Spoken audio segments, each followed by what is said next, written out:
वेगम् जितेन्द्रियं बुद्धिमतां वरिष्ठम्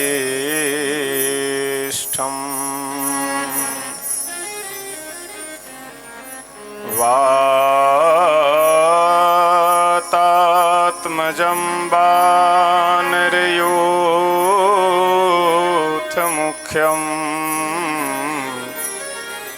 श्रीरामदूतं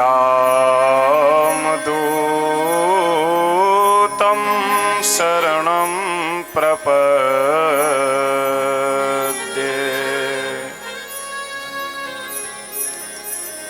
कर्पूरगौरं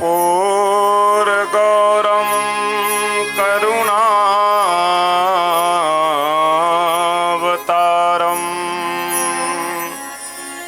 संसारसारं भुजगेन्द्रहारम् सदा वसन्तं हृदयारविन्दे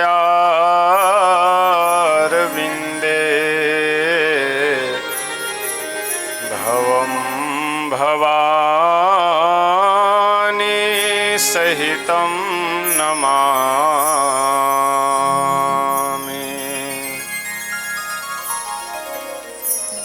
वंशे विभूषितकरान्नवनीरदाभा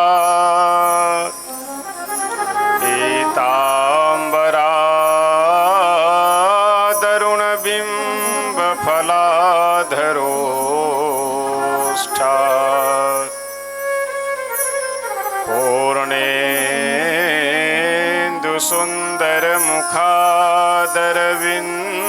पूर्णेन्दुसुन्दरमुखादरविन्दनेत्रा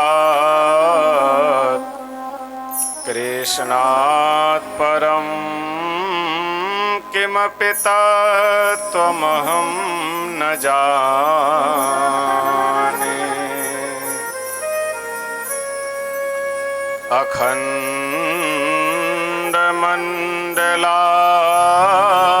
अखण्डमण्डलाकारं व्याप्तं येन चराचरम्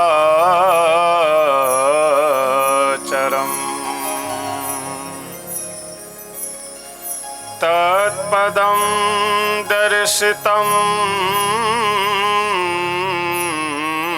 येन तस्मै श्री गुरुवे नमः। रामं रामानुजं सीतां भरतं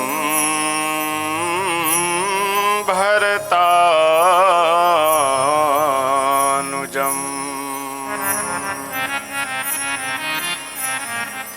सुग्रीवं वायुसूनुं च प्रणमामि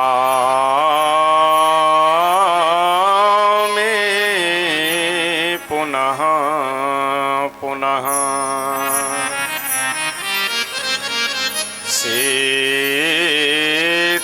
सीतानाथ समारम्भां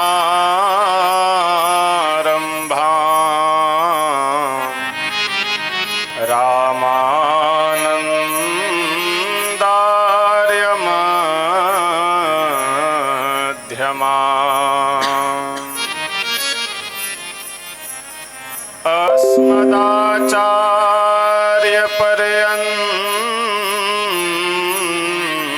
अस्मदाचार्यपर्यन्तां वन्दे श्री गुरुपरम्परां।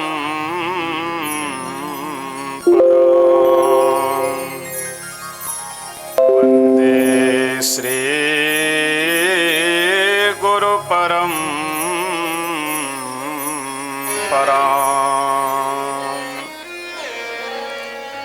बात मत करो, यहाँ कोई शांति से बैठो एक लोग केवल।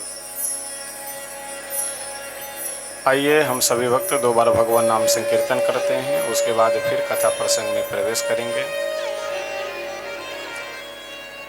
श्री कृष्ण गोविंद हरे मुरारे, हे नाथ नारायण वासुदेव। श्री कृष्ण गोविंद हरे मुरारे, हे नाथ नारायण वासुदेव। गोविंद हरे मुरारे, हे नाथ नारायण वासुदेव।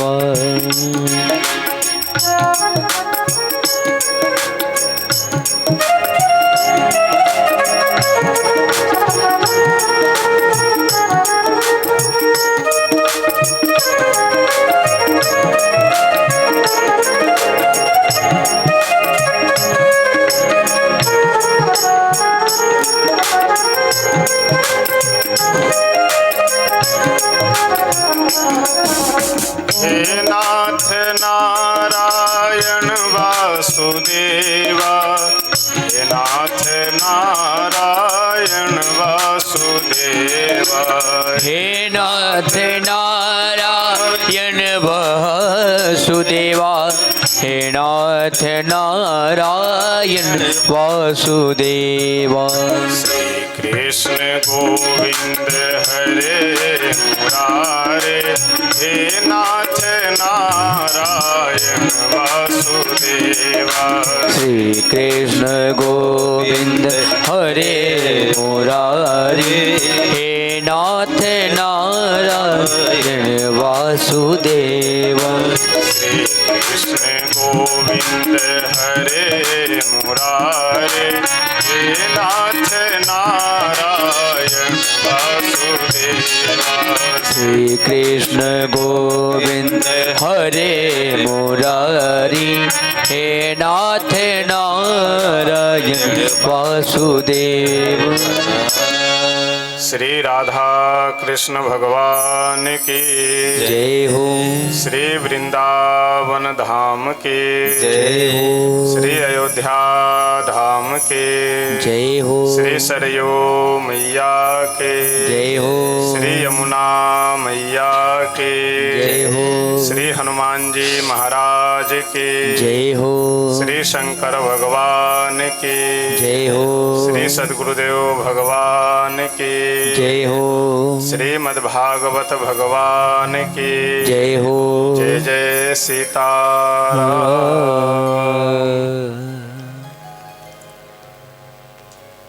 अखिल ब्रह्मांड नायक अकारण करुणा वरुणालय भक्त वांछा कल्पतरु श्री राधा कृष्ण भगवान भगवत कथा रस रसिक श्री हनुमतलाल जी महाराज, मंच पे विराजमान श्री आचार्य जी एवं सभी कलाकार बंधु, समुपस्थित आप सभी सुधी श्रोतागण, भाई बंधुओं, माताएं बहनें, हम सब परम सौभाग्यशाली हैं कि आज श्रीमद् भागवत कथा सप्ताह ज्ञान यज्ञ के उपलक्ष्य में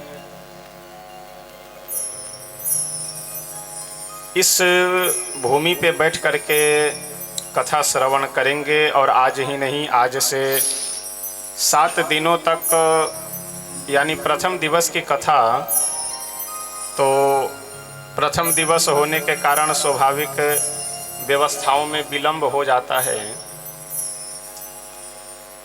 कितनी भी तैयारी हो, कितनी भी मेहनत किया जाए, कितना भी परिश्रम किया जाए, लेकिन प्रथम दिवस स्वाभाविक, क्योंकि सारी व्यवस्थाएं नए तरीके से करना पड़ता है। चाहे आने जाने की व्यवस्था हो, चाहे साउंड टेंट की व्यवस्था हो, जो कुछ भी हो, सब नए प्रकार से करना पड़ता है, इसलिए स्वाभाविक विलंब हो जाता है। लेकिन कल से पूजन का हो, कथा का हो, अथवा जो भी आयोजन हो, यह सब आयोजन अपने ससमय निर्धारित समय से ही होगा। कथा में प्रथम दिवस मुख्य रूप से जो कथा की भूमिका है,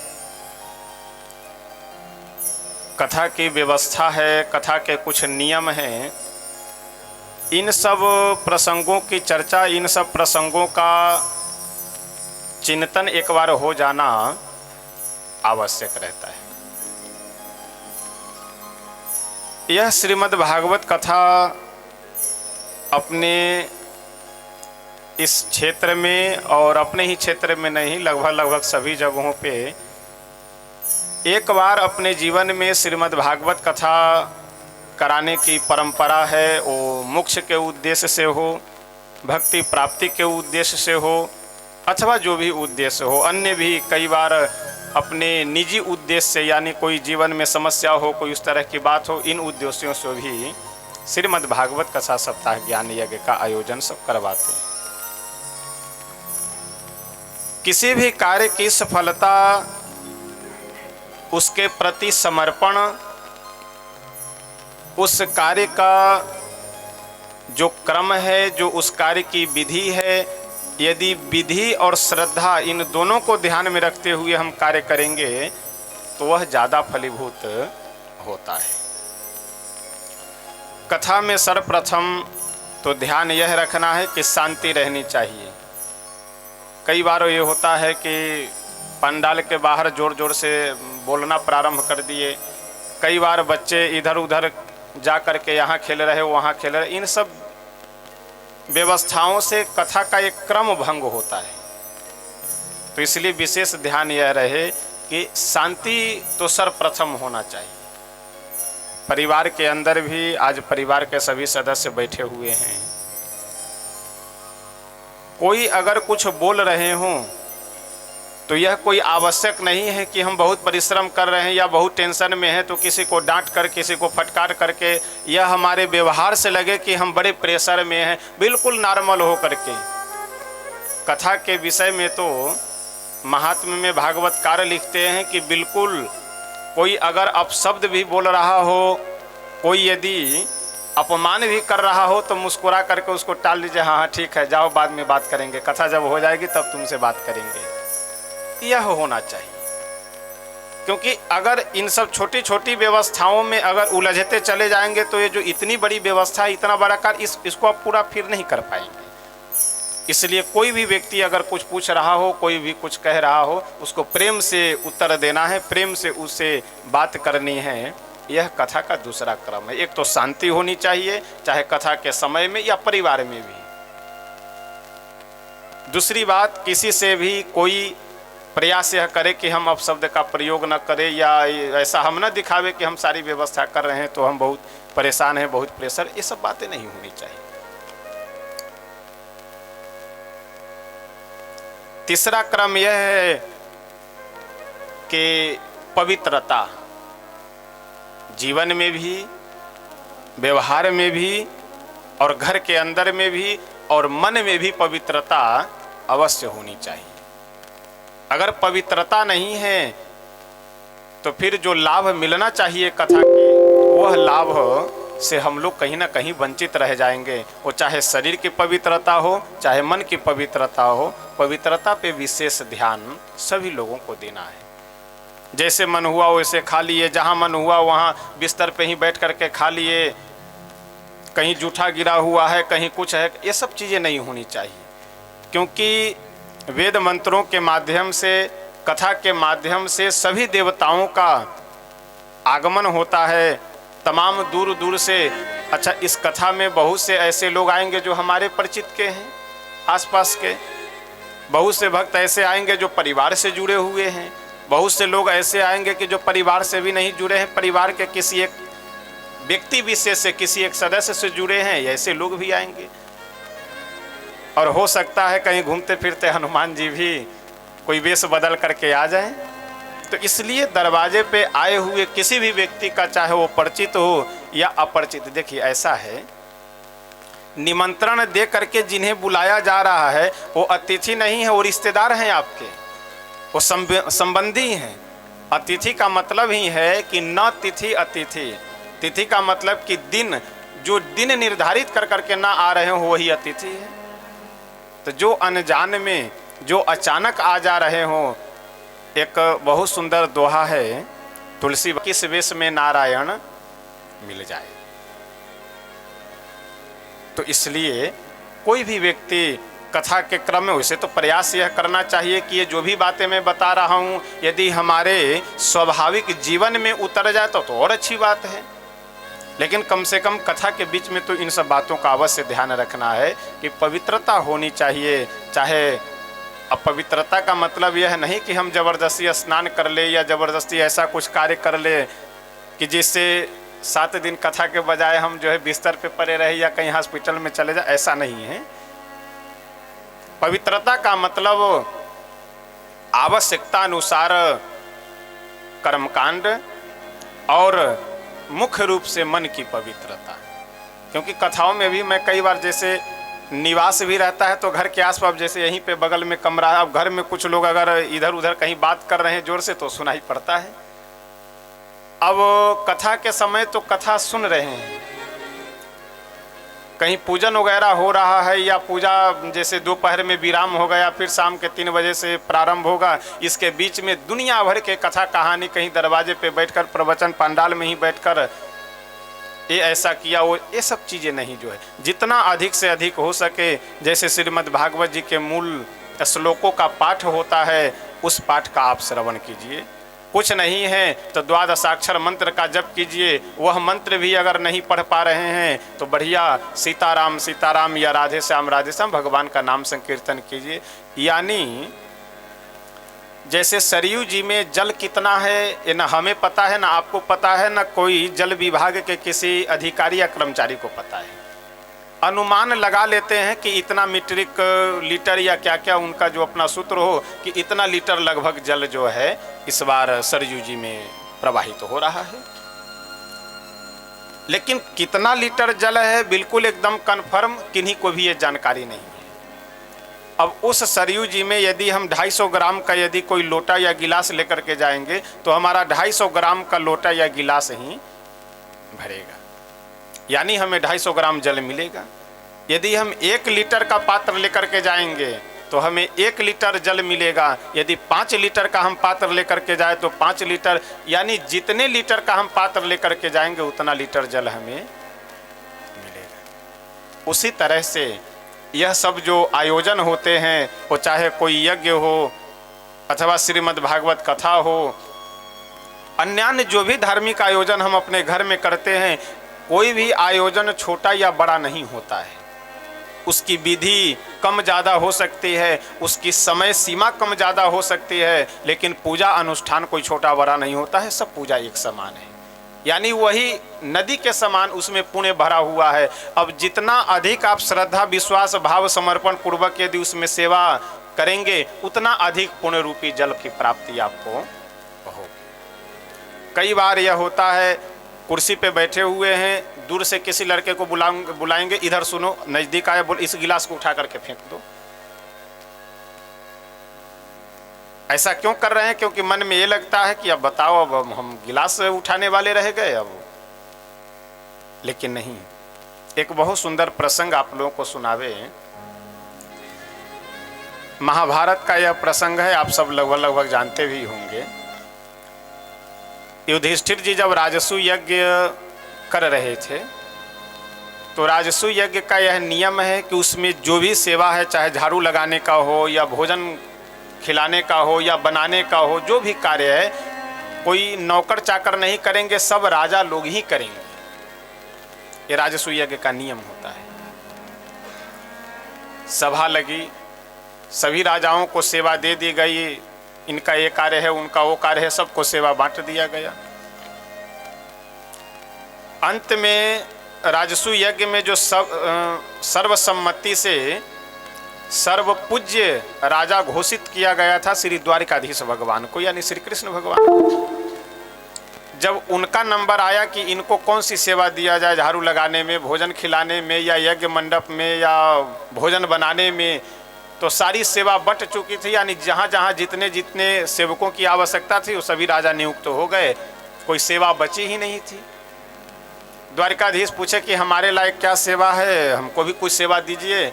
अब कोई सेवा बची ही नहीं थी। युधिष्ठिर जी बोले कि कोई बात नहीं, अरे आप क्या सेवा करेंगे, बस आप आराम से व्यवस्था सब देखिए रहिए।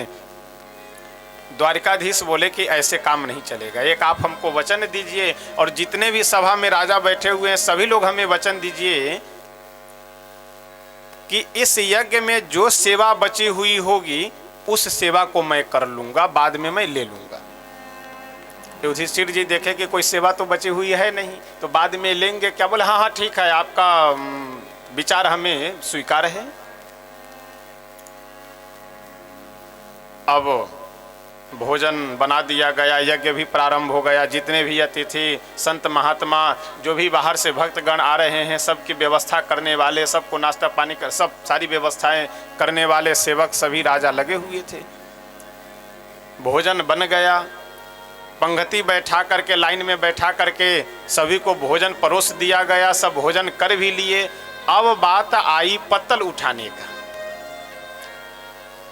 संजोग की बात, पत्तल उठाने की सेवा किसी को मिली ही नहीं थी। यानी सब सेवा जो भी है, जो भी काम था सबको बट चुका था, लेकिन पत्तल उठाने का काम किसी को नहीं मिला था। और सब एक दूसरे का मुख देख रहा है। अब जिनकी जो सेवा है वही सेवा करेंगे, अब जिनकी सेवा जो नहीं है वो क्यों जाएंगे करने के लिए। ये बगल में कौन बात कर रहा है? मूर्ख हो क्या तुम लोग जो है?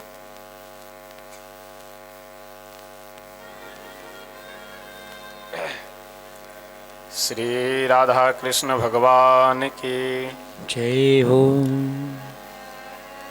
द्वारिकाधीश भगवान आए और आकर के खड़े हो गए सामने। बोले कि ऐसा है, आप सब जितने भी राजा हैं वचन हमको दिए हुए हैं कि यज्ञ में जो सेवा बची हुई होगी उस सेवा को आप कीजिएगा। तो अब यह सेवा बची हुई है, यही हमें आप दे दीजिए, क्योंकि अगर आप नहीं देते हैं, मना करते हैं, तो फिर आप लोगों को वचन तोड़ने का अपराध भी लगेगा। इसलिए अब सब लोग चुप रहिए और जो हम कर रहे हैं वो करने दीजिए। कहने का तात्पर्य, प्रसंग सुनाने का केवल उद्देश्य मेरा यह है कि चाहे यहाँ हो अथवा कहीं पे भी अगर कुछ धार्मिक आयोजन हो रहे हैं उसमें हमें यह नहीं विचार करना चाहिए कि यह सेवा हमारे योग्य नहीं है। चाहे अब हमारी अब यही हैसियत रह गई कि हम यह कार्य करें। जो कार्य जितना आपको छोटा दिखाई दे रहा है, जो सेवा आपको जितनी छोटी सेवा लग रही है, उसका पुण्य, उसका प्रभाव उतना ही श्रेष्ठ होता है। तो इस श्रीमद् भागवत कथा सप्ताह ज्ञान यज्ञ में जो भी परिवार से जुड़े हुए हैं या परिवार के सदस्य हैं, आप सब यह प्रयास कीजिए कि अधिक से अधिक पुण्य संग्रह हो, अधिक से अधिक भगवान की कृपा का हम पात्र बने, अधिक से अधिक कथा श्रवण कर करके उसका चिंतन मनन करें। अभी जब आगे प्रसंग आएगा तो वहाँ मैं विशेष निवेदन करूँगा। श्रीमद् भागवत कथा केवल पुण्य प्राप्ति के लिए नहीं कि कहीं कथा हो रही हो, वहाँ गए, वो हमारे यहाँ आए थे इसलिए हमें भी वहाँ जाना आवश्यक है, चले गए, सुन करके चले आए। नहीं जाएंगे पाप लगेगा, नहीं कथा करवाएंगे तो अपराध लगेगा। केवल पुण्य प्राप्ति के उद्देश्य से नहीं, अपितु जीवन में परिवर्तन के लिए भी भगवान की कथा सुननी चाहिए।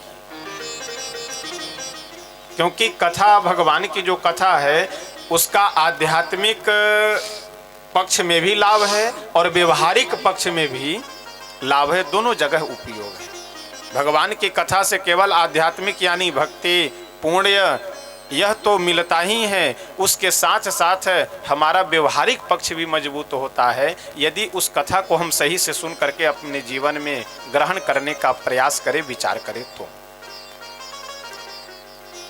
व्यवहारिक पक्ष का मतलब यह है कि हमारा कर्तव्य क्या है। आज परिवार हो, समाज हो, कोई पद हो, इन सभी जगहों पे लोगों की कमी नहीं रह गई है, हर जगह लोगों की अधिकता है। पहले के समय में बहुत ऐसे परिवार थे कि जिस परिवार में एक समय का भोजन नहीं रहता था, अगर सुबह में खा लिए तो शाम के समय नहीं, शाम को खा लिए तो सुबह में नहीं, ऐसी स्थिति रहती थी। आज ऐसी स्थिति किसी परिवार में नहीं है, लेकिन फिर भी अशांति हर जगह है। जहां पैसा है वहां भी, जहां पैसा नहीं है वहां भी, जहां पद है वहां भी, जहां पद नहीं है वहां भी। इस अशांति का सबसे बड़ा कारण दो है। एक तो अपने कर्तव्यों से विमुख हो जाना, और दूसरा सामंजस्य बैठा करके न चलना।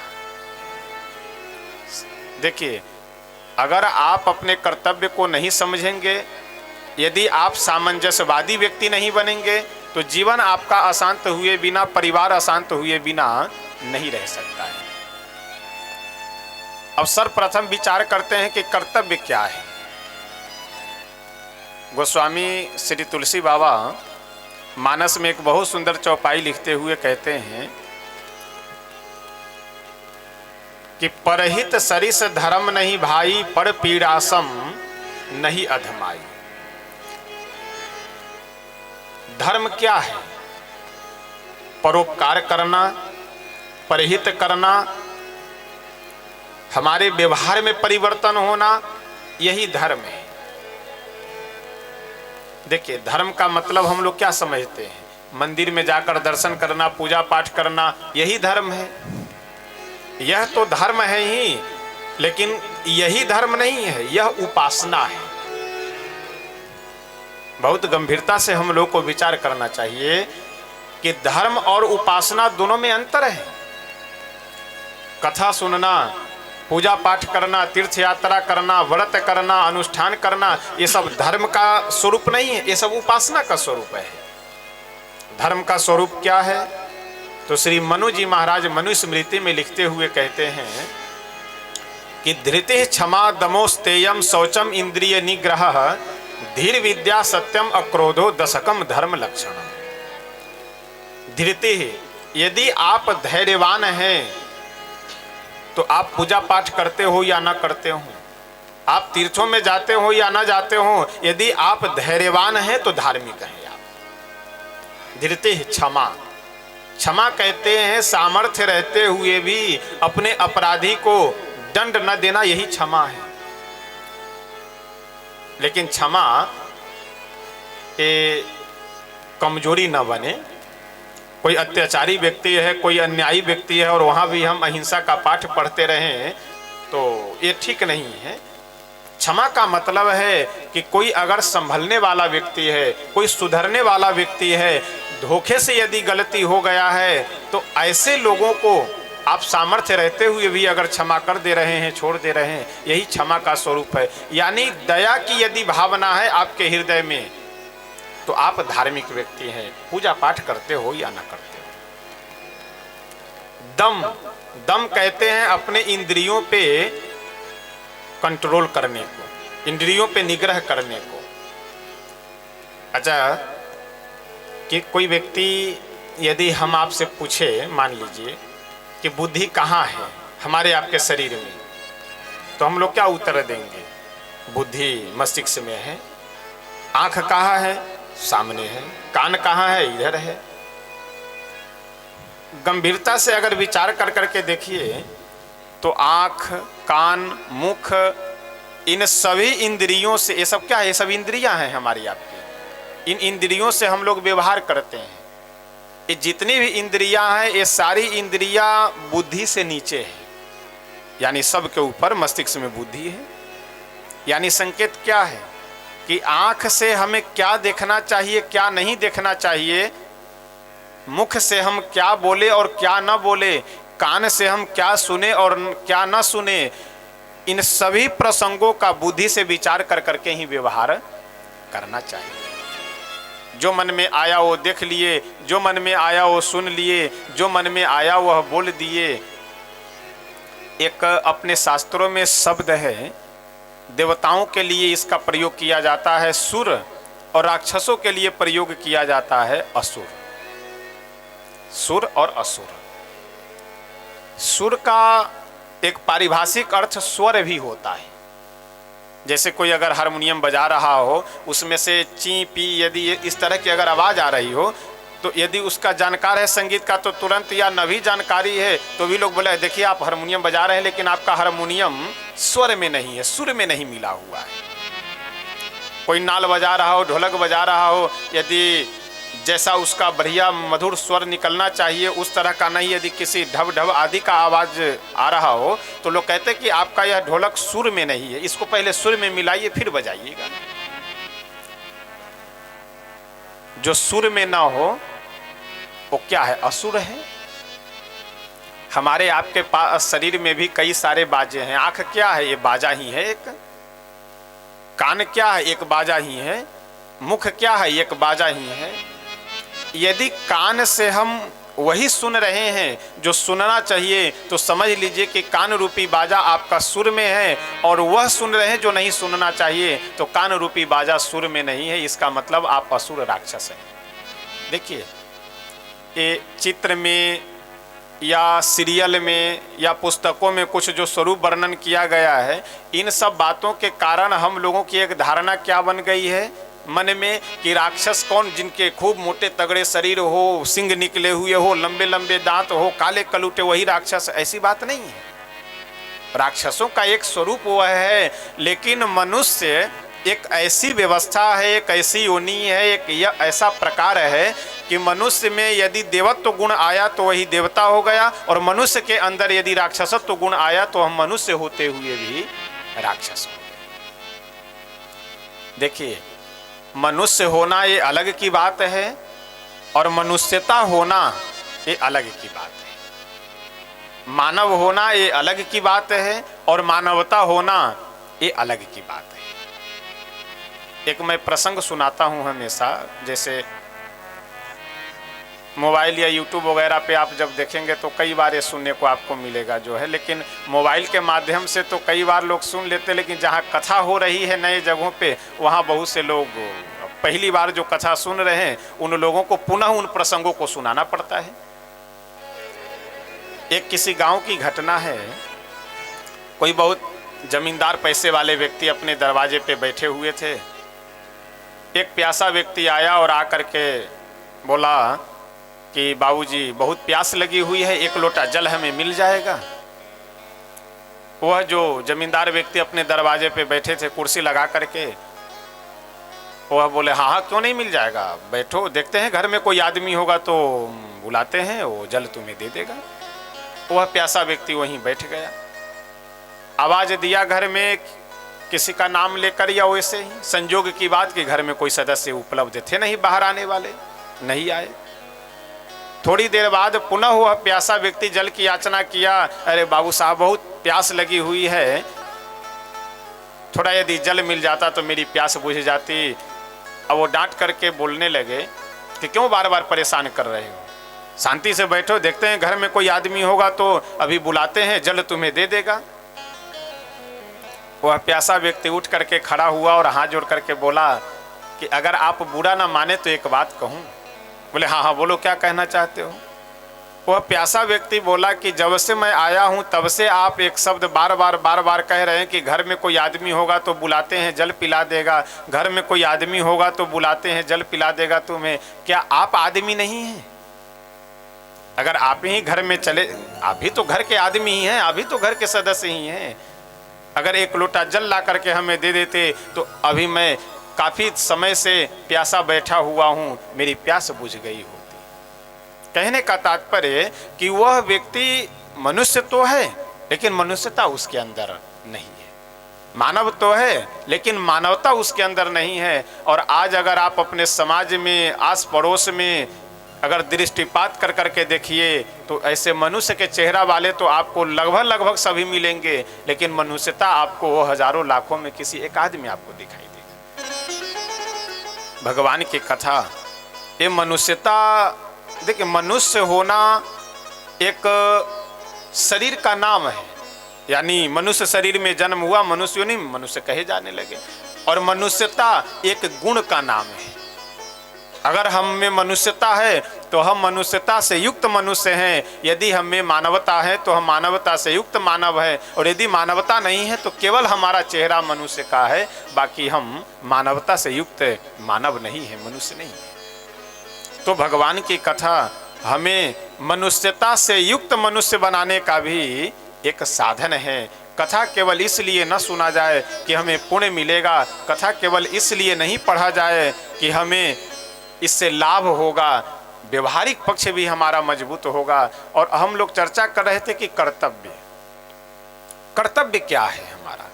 यदि हम एक पिता हैं तो पिता का क्या कर्तव्य होना चाहिए, एक यदि हम पुत्र हैं तो पुत्र का क्या कर्तव्य होना चाहिए, हम पत्नी हैं तो पत्नी का क्या कर्तव्य होना चाहिए, भाई हैं तो भाई के प्रति क्या कर्तव्य होना चाहिए। अगर परिवार में, समाज में सबसे अधिक कमी किसी बात की है तो इसी बात की कमी है। कर्तव्य परायण होना, कर्तव्य का पालन करना, इन सारे प्रसंगों का, इन सभी बातों का आपको विचार, इन सभी बातों का ज्ञान भगवान की कथा से निश्चित आपको मिलेगा। आज प्रारंभिक दिवस है, इसलिए जिस कथा ग्रंथ की कथा हम सब आज से 7 दिनों तक श्रवण करेंगे, उसकी वैसे कथा तो 5 बजे तक प्रारंभ हो जानी चाहिए, लेकिन कुछ विलंब होने के कारण व्यवस्थाओं में आज विलंब से कथा प्रारंभ हुई, तो इसलिए अभी आधे पौन घंटे तक आगे तक चलेंगे। कल से 5 बजे तक व्यास गद्दी पे बैठ जाएंगे, 4 साढ़े 4 बजे तक सभी कलाकार लोग आ जाएंगे, और 8 साढ़े 8 बजे तक जो है कथा, 8:30 बजे तक विराम कर दिया जाएगा, क्योंकि ठंडी का समय है। दूर से जो भी भक्त आएंगे उनको फिर जाने में समस्या ना हो, कोई दिक्कत ना हो। श्रीमद् भागवत महापुराण, इसका निर्माण कैसे होता है, इस ग्रंथ की रचना कैसे होती है, ये सब तो कथा प्रसंग में अभी हम लोग आगे श्रवण करेंगे। लेकिन सर्वप्रथम महात्म वर्णन करते हुए बहुत सुंदर वेदव्यास भगवान कहते हैं कि सच्चिदानंद रूपाय विश्वोत्पत्त्यादि हेतवे तापत्रय विनाशाय श्री कृष्णाय वयम नमः। इस श्लोक में सर्वप्रथम विशेषण देते हुए भागवतकार कहते हैं कि भगवान क्या है, ईश्वर क्या है। सच्चिदानंद है। संस्कृत में शब्द 2 तरह के होते हैं, एक स्वतंत्र शब्द होते हैं और दूसरे सामासिक शब्द। स्वतंत्र शब्द का मतलब है जो प्रकृति प्रत्यय यानी धातु प्रत्यय के द्वारा जिन शब्दों का निर्माण हुआ है वो स्वतंत्र शब्द हैं, और कई शब्दों को समास के द्वारा एक शब्द बनाया गया है, वह क्या है, वो सामासिक शब्द है। जैसे रामेश्वर में राम भी स्वतंत्र शब्द है, ईश्वर भी स्वतंत्र शब्द है, और राम और ईश्वर दोनों को जब समास कर दिया जाएगा तो यह सामासिक शब्द रामेश्वर एक स्वतंत्र शब्द हो गया। फिर उसी तरह से यह सच्चिदानंद शब्द जो है यह सामासिक तो एक ही शब्द है समास की दृष्टि से, लेकिन जब इसको अलग अलग आप संधि विच्छेद कर करके यानी कि समास को जब हटाएंगे तो इनमें 3 शब्द हैं, एक सत्य, दूसरा चित्त और तीसरा आनंद। सत्य, चित्त और आनंद। सत्य यानी सत्य, और सत्य की अगर परिभाषा की जाए तब तो फिर कम से कम 1-1.5 घंटे इसी की परिभाषा में, इसी की व्याख्या में चाहिए लग जाएगा। लेकिन अगर सीधे और सरल शब्दों में आप सत्य समझ लीजिए तो सत्य का मतलब है कि जो आदि अंत से रहित हो, जिनका ना आदि हो न जिनका अंत हो। अब इस संसार में कोई व्यक्ति विशेष सत्य नहीं हो सकता है। हमारा जब जन्म नहीं हुआ था उससे पहले हम आदि थे, और जब मृत्यु हो जाएगी उसके बाद हमारा अंत हो जाएगा। मकान जब नहीं बना हुआ था उससे पहले, बनने से पहले मकान का आदि था, और मकान ध्वस्त हो जाने के बाद उसका अंत भी हो जाएगा। यानी केवल एक ईश्वर को छोड़ करके, भगवान को छोड़ करके इस संसार में कोई ऐसी वस्तु नहीं है कि जो सत्य हो। सत्य यदि इस पूरे ब्रह्मांड में कोई है तो केवल भगवान है, ईश्वर है। चित्त कहते हैं ज्ञान को, चित्त यानी ज्ञान। हम लोगों का जो ज्ञान है वह हमेशा परिवर्तन होने वाला है। अब कई बार होता क्या है, कोई आदमी रो रहे हो, किस लिए, किसी भी कारण से कुछ धन चला गया हो या किन्हीं की मृत्यु हो गई हो या कोई भी कारण हो, उनसे जरा पूछिए कि आप क्यों रो रहे हैं। अरे क्या बतावे, अब हमारे बड़े अच्छे जो है वो मित्र थे लेकिन चले गए छोड़ करके। अच्छा, एक ज्ञान है कि नहीं कि सबको एक दिन मरना है? यह ज्ञान हमें है, जानकारी है कि सबको एक दिन चले जाना है, लेकिन फिर भी हम रो रहे हैं। इसका मतलब हम जानते हुए भी अज्ञानी हैं। भगवान अयोध्या जी को छोड़ करके जब वन में जाने लगे, एक बार भी नहीं रोए, और जहां रोए वह लीलावश, क्रमवश, लीला का क्रम होने के कारण प्रसंग वश रोए हुए हैं। बाकी उनको किन्हीं के दुख से या किन्हीं के सुख से कोई लेना देना नहीं रहा है। तो भगवान का जो ज्ञान है वह शाश्वत ज्ञान है, और हम लोगों का जो ज्ञान है वह अशाश्वत ज्ञान है। एक क्षण में ज्ञान होता है, दूसरे क्षण में ज्ञान समाप्त हो जाता है। ज्ञान यदि है तो केवल बुद्धि में है, व्यवहार में वह ज्ञान नहीं है। अब चार चोर यदि मिलकर के कहीं चोरी किए हुए हो, मान लीजिए चार लोग मिलकर के 1 लाख रुपए चोरी किया कहीं से भी, और अलग बैठ करके जब वो चारों चोर बंटवारा आपस में करते हैं तो बिल्कुल 25-25 हजार रुपए होना चाहिए। 1 रुपए कम ज्यादा कोई अगर कर ले तो तुरंत उसके लिए वो लड़ने भिड़ने लगेंगे। क्यों? स्वयं चोरी कर करके भले ला रहा हो, लेकिन अपेक्षा मनुष्य यह रखता है कि हमसे कोई चोरी ना करे। जान रहा है चोरी करना गलत है, जान रहा है कि जो हम कर रहे हैं वो गलत है, लेकिन हमसे कोई गलती ना करे। हम दूसरों के साथ चाहे भले बेईमानी कर ले, लेकिन हमारे साथ कोई बेईमानी ना करे। रावण जब तपस्या 10,000 वर्षों तक ब्रह्मा जी की आराधना करता है, ब्रह्मा जी आए वर देने के लिए, साथ में शंकर भगवान भी हैं, तो रावण एक बहुत सुंदर बात कहता है कि हे पितामह, हमें कुछ और नहीं चाहिए, हम काहू के मर ही न मारे। हम किसी के मारे यानी किसी के मारने से न मरे, यही वरदान दे दीजिए। और देखिए, वाक्यों का 4 प्रकार से अर्थ लिया जाता है: शब्दार्थ, भावार्थ, लक्ष्यार्थ। यानी एक कोई व्यक्ति वाक्य बोल रहा हो, उसके 4 प्रकार से अर्थ लिए जाते हैं। शब्द क्या है, लक्ष्य क्या है, भाव क्या है, और गूढ़ार्थ, उसका गूढ़ अर्थ क्या है। तो इसमें अगर देखा जाए तो रावण का लक्ष्य क्या है? हम काहू के मर ही न मारे, हम किसी के द्वारा न मरे, यानी हम चाहे भले सबको मार दे लेकिन हमको कोई ना मार पाए। भाव तो यही है ना, विचार यही, हम चाहे जिसको मार दे, जिसको खत्म कर दे, लेकिन हमको कोई ना मार पाए, हमको ना कोई खत्म कर पाए। मनुष्य की सबसे बड़ी यह कमी है अथवा कमजोरी समझ लीजिए कि दूसरों के साथ तो वह सारे गलत व्यवहार करना चाहता है, लेकिन अपेक्षा यह रखता है कि हमारे साथ, देखिए बच्चा खेल रहा है, हमारे साथ कोई व्यक्ति वह गलत व्यवहार न करे। यानी हम लोगों का जो ज्ञान है वह अशाश्वत ज्ञान है। क्षण भर में ज्ञानी हो जाते हैं, क्षण में अज्ञानी हो जाते हैं, क्षण में फिर ब्रह्मज्ञानी भी बन जाते हैं, एक क्षण में सांसारिक भी बन जाते हैं। लेकिन भगवान का जो ज्ञान है वह शाश्वत ज्ञान है, हमेशा अटल रहने वाला, कभी बदलने वाला नहीं है। इसीलिए यहाँ भागवतकार क्या कह रहे हैं कि सत्य स्वरूप, ज्ञान स्वरूप, और अंत में बहुत सुंदर कहते हैं कि आनंद स्वरूप। जिस शब्द के लिए, जिस बात के लिए हम लोग दिन रात भटकते रहते हैं, दिन रात यत्र तत्र परेशान रहते हैं, वो क्या है? सुख है, आनंद है। अच्छा, अगर विचार कर करके देखा जाए, कोई व्यक्ति कहीं जा रहा हो बहुत तेजी में, उससे पूछिए कि भाई साहब कहाँ जा रहे हैं? अरे क्या बतावे, बहुत एक जरूरी काम से जा रहे हैं, काम करने जा रहे हैं। फिर पूछिए कि काम किस लिए कर रहे हैं? तो कमाने के लिए काम कर रहे हैं। कमा किस लिए रहे हैं? तो परिवार के लिए, अपने लिए कमा रहे हैं। परिवार को किस लिए कमा करके पाल रहे हैं? तो जीने के लिए, क्योंकि अब संसार में अकेले कैसे जिएंगे? जब सब परिवार के सभी सदस्य रहेंगे तो हम भी जिएंगे, सब जिएंगे। और बाद में उनसे पूछे कि आप जी क्यों रहे हैं, इसका कोई उत्तर नहीं। किसी से भी, हमसे आपसे किसी से अगर ये प्रश्न किया जाए कि कमा किस लिए रहे हैं, तो खाने के लिए, खा किस लिए रहे हैं, जीने के लिए, और जी किस लिए रहे हैं, इसका कोई उत्तर नहीं। तो जिया इसीलिए जाए ताकि दोबारा फिर हमें इस संसार में आना जाना न पड़े।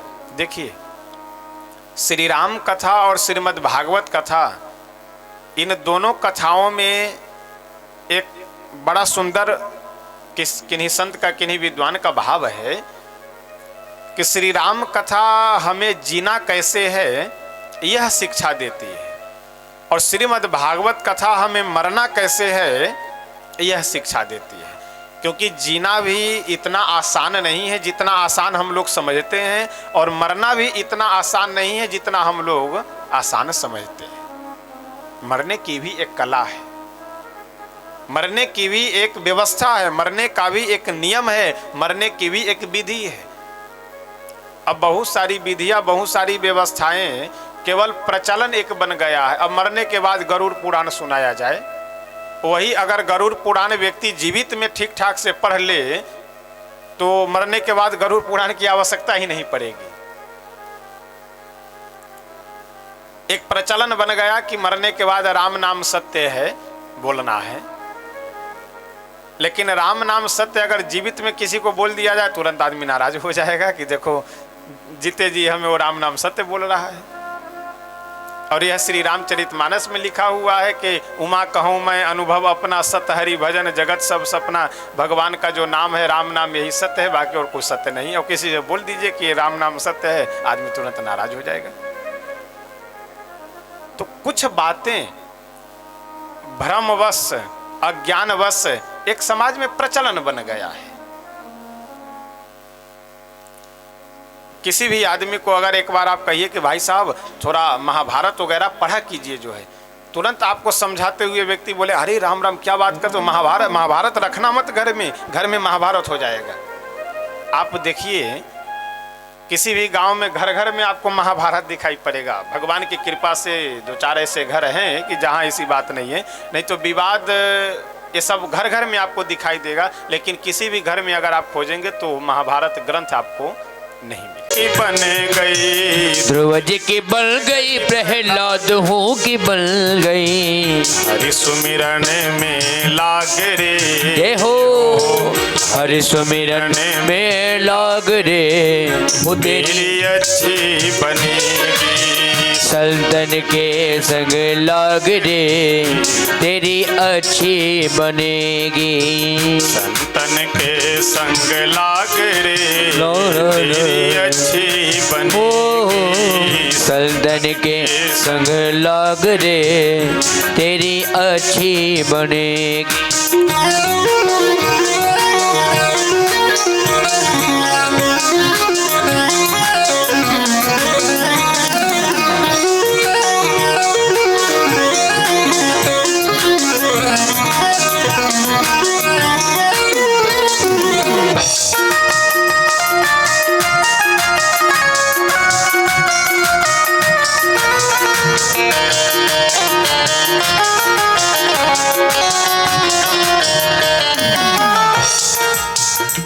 भजन की अंतिम एक पंक्ति और गा करके फिर विराम देंगे। कबीर बाबा अंतिम पंक्ति में बहुत सुंदर हम लोगों को समझाते हुए कह रहे हैं कि ऐसा नहीं है हम घर में रह रहे हैं तो भजन नहीं हो सकता है, या घर में रह करके भगवान की भक्ति नहीं हो सकती है। ये कोई आवश्यक नहीं है कि भगवान को प्राप्त करने के लिए हमें घर छोड़ करके बाहर जाना पड़े। हम जहाँ हैं, जिस स्थिति में हैं, उस स्थिति में भी रह करके ईश्वर को प्राप्त कर सकते हैं। तो करना क्या है?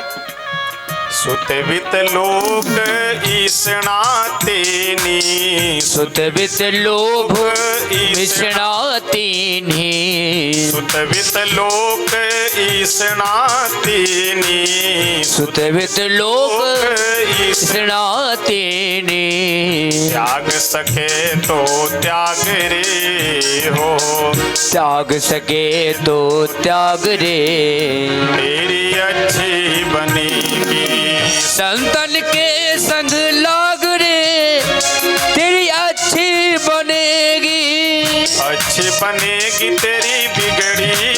बनेगी, अच्छी बनेगी तेरी बिगड़ी बनेगी, अच्छी बनेगी तेरी बिगड़ी बनेगी, अच्छी बनेगी तेरी बिगड़ी बनेगी।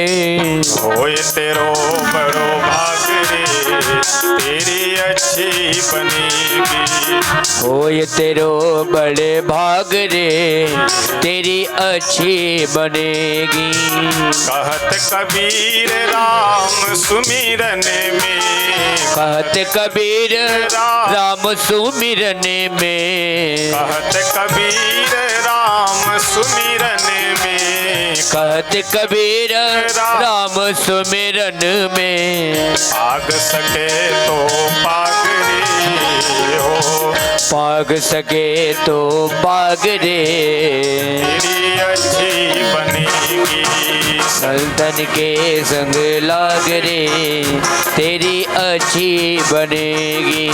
संतन के संग लाग रे तेरी अच्छी बनेगी, सल्तन के संग लाग रे वो तेरी अच्छी बनेगी। श्री राधा कृष्ण भगवान की जय हो।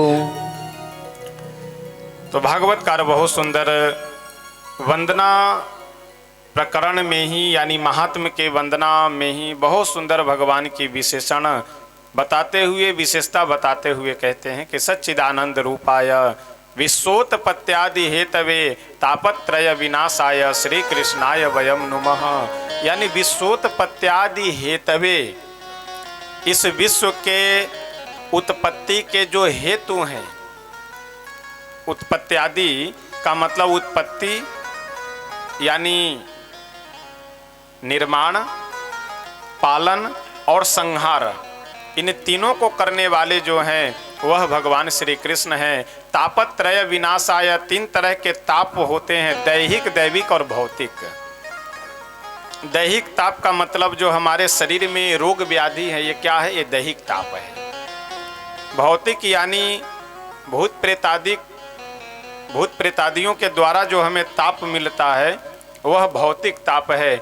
जीव जंतुओं के द्वारा जो हमें ताप मिलता है, जैसे सांप काट ले, बिच्छू डंक मार दे, ये सब क्या है? ये सब भौतिक ताप है। और दैविक ताप क्या है? मतलब वृष्टि न होना, अधिक वर्षा हो जाना, अधिक गर्मी हो जाना, बहुत अधिक ठंड हो जाना, ये सब क्या है? ये सब दैवीय आपदा है। इन तीनों तापों को जो भगवान हमारे हैं, जो ईश्वर हैं, वह समन करने वाले हैं। आगे प्रसंग आएगा, इंद्र देवता 7 दिनों तक वर्षा करते रहे लेकिन एक भी ब्रिजवासी का बाल बांका नहीं कर सके। ये तो द्वापर की बात है। वर्तमान कलयुग में भी हजारों ऐसे महापुरुषों का चरित्र है। मीरा जी के पीछे पूरे परिवार के, ससुराल के लोग हाथ धुल करके पीछे पड़े रहे, जहर दिए, सांपों के बीच रख दिए। जिस घर में मीरा जी को निवास दिया गया था, उस घर को, जैसे गांव देहात में भी कई बार होता है ना, कुछ घर भूतहा उसको बोलते हैं, यानी डर के कारण लोग दिन में भी नहीं जाना पसंद करते हैं। और मीरा जी का जब विवाह हुआ, विवाह होकर के अपने ससुराल पहुंचे तो इनकी सास जो थे, इनके देवर थे, सब मिल करके एक ऐसे घर में रख दिए कि जिस घर में जो रहने जाते थे उनकी मृत्यु हो जाती थी। और उस घर में मीरा जी अपने लड्डू गोपाल भगवान को लेकर के गए, उनको पधरा करके और बढ़िया काजू किशमिश निकाल करके पूजा की और भोग लगा करके जैसे घंटी बजाई, वैसे सामने सैकड़ों की संख्या में देवताओं के समान स्वरूप बना करके सब प्रकट हो गए। मीरा जी बोली कि आप लोग किस लोक से आए हैं, कहाँ के देवता हैं? तो वे सभी बोले कि हम किसी लोक से नहीं आए हैं, हम इसी घर में रहने वाले भूत प्रेत आदि हैं, लेकिन आपके कृपा से, आपके आशीर्वाद से हम लोगों का जो भूत प्रेत आदियों का जो योनि था, वो अपराध हम लोगों का समाप्त हो गया। अब देवता के स्वरूप में आकर के हम स्वर्ग जा रहे हैं। जहर दिया गया, क्या क्या नहीं किया गया, लेकिन मीरा जी का एक बाल बांका नहीं हो पाया।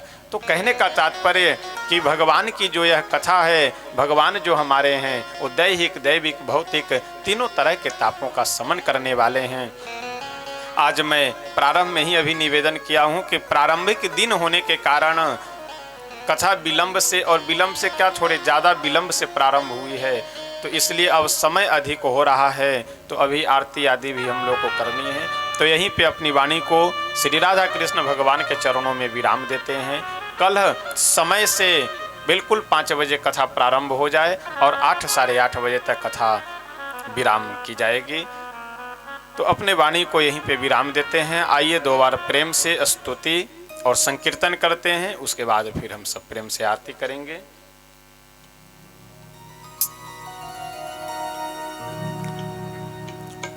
शरण में आए हैं हम तुम्हारी, दया करो हे दयालु भगवन। शरण में आए हैं हम तुम्हारे, दया करो हे दयालु नंदन। शरण में आए हैं हम तुम्हारी, दया करो हे दयालु भगवन। शरण में आए हैं हम तुम्हारे, दया करो हे दयालु नंदन। सुधारो बिगड़ी दशा हमारी, सुधारो बिगड़ी दशा हमारी। दया करो हे दयालु भगवन। दया करो हे दयालु नंदन। शरण में आए हैं हम तुम्हारी, दया करो हे दयालु भगवन। शरण में आए हैं हम तुम्हारी, दया करो हे दयालु नंदन। भले जो हैं हम तो हैं तुम्हारे, बुरे जो हैं हम तो हैं तुम्हारे। भले जो है हम तो है तुम्हारे, बुरे जो है हम हैं तुम्हारे। भले जो हैं हम तो हैं तुम्हारे, बुरे जो हैं हम तो हैं तुम्हारे। भले जो है हम तो है तुम्हारे, बुरे जो है हम तो है तुम्हारे। तुम्हारे होकर हो हम दुखारी, दया करो हे दयालु भगवन। तुम्हारे होकर है हम दुखारी, दया करो हे दयालु नंदन। शरण में आए हैं हम तुम्हारी, दया करो हे दयालु भगवन। शरण में आए हैं हम तुम्हारे, दया करो हे दयालु भगवन। न हम में बल है न हम में शक्ति, भरो हमारे में ज्ञान भक्ति। न हम में बल है ना हम में शक्ति, दया हमारे में ज्ञान भक्ति। तभी कहाओगे तापहारी, दया करो हे दयालु भगवन। तबे कहाओगे तापहारी, दया करो हे दयालु नंदन। शरण में आए हैं हम तुम्हारी, दया करो हे दयालु भगवन। शरण में आए हैं हम तुम्हारी, दया करो हे दयालु भगवन। हरे राम राम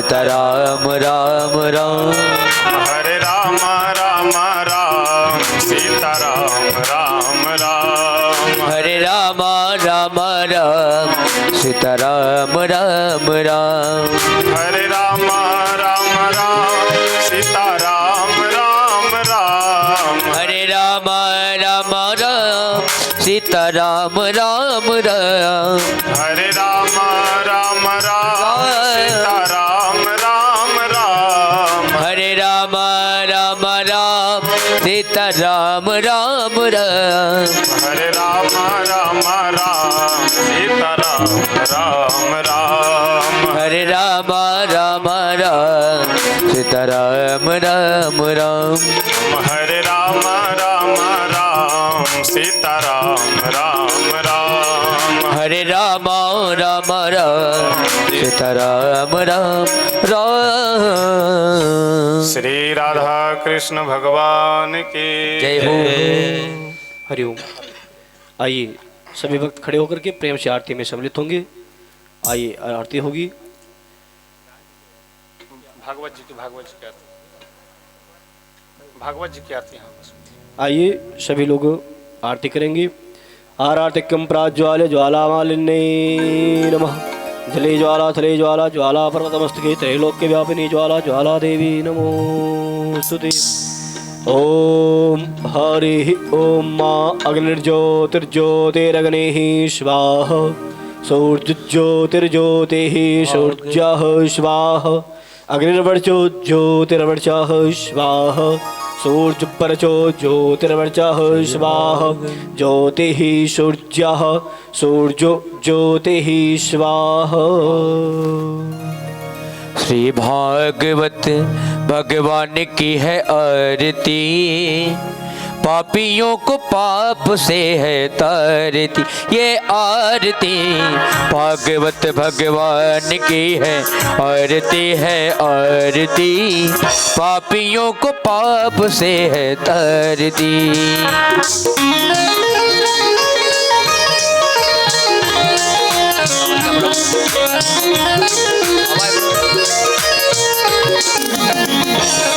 ये अमर ग्रंथ ये मुक्ति पंथ ये पंचम वेद निराला नव ज्योत जगाने वाला हो नव ज्योत जगाने वाला।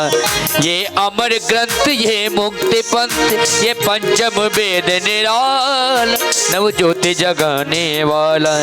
हरि नाम यही हरि गान यही हरि नाम यही हरि गान यही जग के मंगल की आरती पापियों को पाप से है तारती। श्री भागवत भगवान की है आरती पापियों को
बाबा का कि तुलसी यह संसार में सबसे मिलिए धाय, न जाने